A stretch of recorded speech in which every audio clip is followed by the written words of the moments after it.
Hello, I am ObsidiusFan. I remember it so you don't have to. I'm not nostalgia critic. Whatever. Here I am for another session of Q&A. Remember, English isn't my first language, so you're going to listen to some pretty bad English. So please forgive that. Anyways, I think you are going to enjoy this, so let's start. The first questions are from One Winged Woman, who asked, what are your thoughts on the Kingdom Hearts games? Well, you can say I love them. I mean, I talk about them in every countdown I make. I even said Kingdom Hearts 2 is my second favorite game of all time. I freaking love Kingdom Hearts, and it's even my second favorite franchise of all time after Pokemon. So yeah, it's a pretty silly question if you ask me. The second question is, what consoles do you play? I played a lot of consoles during my life. I played the SNES, the NES, the Genesis, the PlayStation 1, but right now I enjoy playing the shit out of the PlayStation 2, the Nintendo 64 and the DS. Yeah, someday I will get a Nintendo 3DS and a PlayStation 3, I hope. Favorite and opposite game genre? Well, it's hard to decide, but I must say that action-adventure games are definitely my favorite. You know, The Legend of Zelda, God of War, Shadow of the Colossus, Kingdom Hearts. Yeah, even if Pokemon is my favorite franchise, I'm not a big fan of RPGs. But my least favorite genre has to be sports games. I freaking hate them. You know why. FIFA, Madden. I especially hate the normal racing games, you know, like Gran Turismo or Formula 1. I can't find the fun factor in those games. But if you like them, that's fine by me. The Oblivion 7431 asks, what is your opinion on Pokemon Stadium 1 and 2? Well, those are very nostalgic games for me. Seriously, I played the shit out of them when I was a kid on the Nintendo 64, and I still enjoy playing them to this day. So, you can say I love them and they are part of my childhood. Raven Man for the Wind asks, what is your favorite Ocarina of Time dungeon, your favorite Majora's Mask dungeon, and your favorite Spirit Tracks dungeon? Well, in Ocarina of Time, many would say the Forest Temple, and I love that temple too. But I have to say that my favorite has to be Ganon's Tower, you know, the final dungeon of the game, where you revisit all the previous dungeons in order to save the sages. I think it was a great throwback and it was very challenging and fun, especially with the amazing final boss against Ganon at the end. In Majora's Mask, I really liked the Stone Tower temple.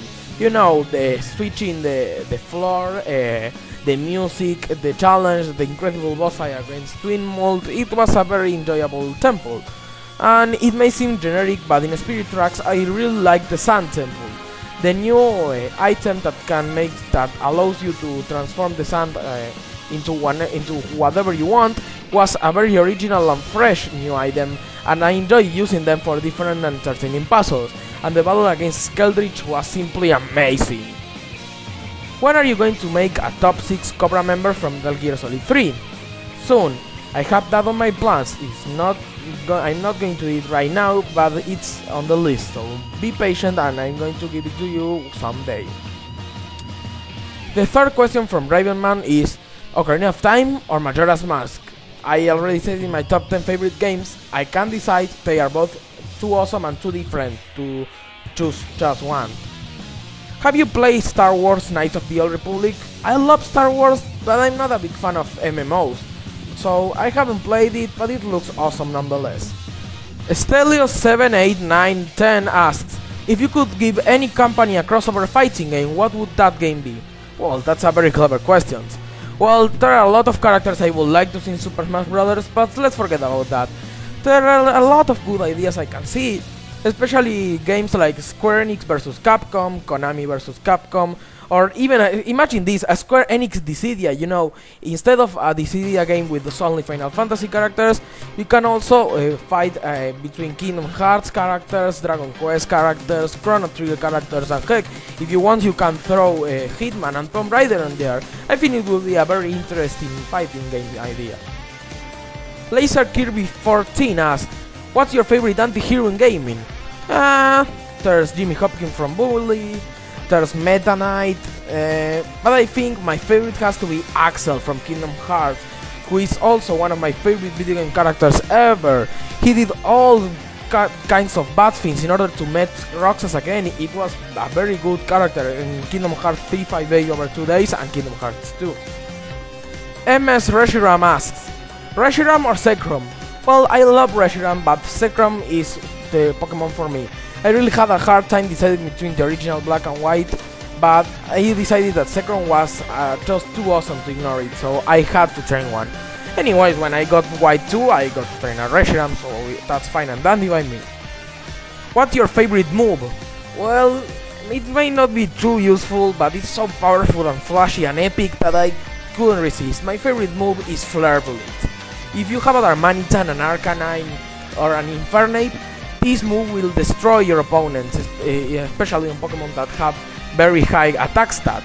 But Flare Blitz is just flashy. Did you watch it in the anime? It's too epic to ignore it. It's definitely my favorite move. Third question is favorite ability. I don't have a favorite ability. There are a lot of useful. If it's useful, it's fine for me. I really don't care for abilities that much. Well, sometimes they can be very good in battle. So yeah, I do care for abilities, but I don't have a favorite one. What's the worst Pokemon ever? Well, some may say that Burmy, others may say that Noctowl, Unknown, others may say Farfetch, but by far the worst Pokemon for me is Dunsparce. That's a useless piece of shit. It has a stupid design, stupid attacks. Ugh, I hate Dunsparce. It's definitely my least favorite Pokemon. What's the most useful Pokemon that has a bad design? That's a good question.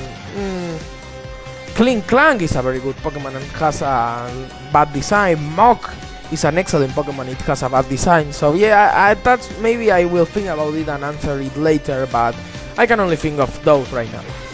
What's your favorite Pokemon from each type? I have plans for that later, my friend. I'm going to post that as a full video, so please be patient and you're going to see that. 29 Gish asks, will you ever buy a modern console? Yeah, I'm planning on buying a PlayStation 3. I promise that someday in this year I will buy a PlayStation 3. I really want to play Metal Gear Solid 4, God of War 3, Ratchet and Clank, and I really wish to, if Kingdom Hearts 3 is released on that console, I just can't miss it. So yeah, I will probably buy a PS3. Second question from him is, do I comment too often in your videos? Yeah, you comment a lot, especially because you like bully, but you know, I really like comments, and if you can't continue commenting, I will be happy to read them and to answer your comments. The third question is, would you like to see a Bully 2? Of course I would like to see a Bully 2. We have a lot of sequels from Rockstar, but we don't have a Bully 2. I really want to see that. Do I talk about Bully too often? Like I said before, yeah you do, but I enjoyed it. His fifth question is, beef? No, I'm a vegetarian. No, I'm kidding, I'm not a vegetarian, but what's up with all these questions that ask me if I want some food of some sort? Weevil461 asks, in your opinion, who is the worst Pokemon villain? In the games, it has to be Team Aqua and Team Magma. They are bland, they don't have too many personalities, and their plans were awful. I mean, covering the entire region with water or with earth, I didn't really like them, and they really did shock me like other teams like Team Galactic or Team Plasma. 2. If you could be any Godzilla monster excluding Godzilla, who would it be? That's a very clever and intelligent question. Who could it be? Well, I like Space Godzilla because he has telekinesis and is very powerful. King Ghidorah because, you know, 3 heads are better than 1. Rodan because he can fly and I would love to fly. Orga because he's strong and powerful and badass, I love him. Or obviously Obsidius. It's a given, you know that I love Obsidius. What were the franchise you were into before 2012? Well, there are a lot. I mean, most of my favorite franchises I started playing them last year, but when I was a kid and before I started making countdowns, I always played Crash Bandicoot, Mario, Kirby, Pokemon, and well, you may not know about this one, but I really like playing Su Tycoon. It's one of my favorite games, but it was not enough to make it on my last countdown. I will talk about more about my love for Su Tycoon later. Fourth question is, why do you dislike Let's Plays? Well, yeah, as some of you may know, I don't like Let's Plays. The thing is that they are not funny to me. I don't have the patience for them. I don't enjoy watching Let's Plays. Every time I start watching one, I just lose the patience and stop. I don't find them that funny and entertaining. But if you like Let's Plays or you even do Let's Plays, that's fine by me. It's perfect. You know the user PM Rants here on YouTube. He's a fucking genius. He shares a lot of his opinions with me, and you should go and watch his video about Let's Plays and why he doesn't like it, because I share the exact same opinion about Let's Plays with him. 5 and last question from this Q&A is: do you think I'm a good person? Well, I don't know you in real life, Wily, but I think that you're a pretty enjoyable person to talk to. I always enjoy all of your comments, so like I said to 29 gish, 29 gish, you should continue commenting and I will be happy to answer all of your questions. Well, that was all for all, folks. Yeah, it was a very entertaining Q&A, I must say, and forgive me for all the bad English. Overall, thanks for the 400 subscribers I earned today, and continue subscribing and sending me more questions for my next Q&A via private message. I'm ObsidiusFan, see you later.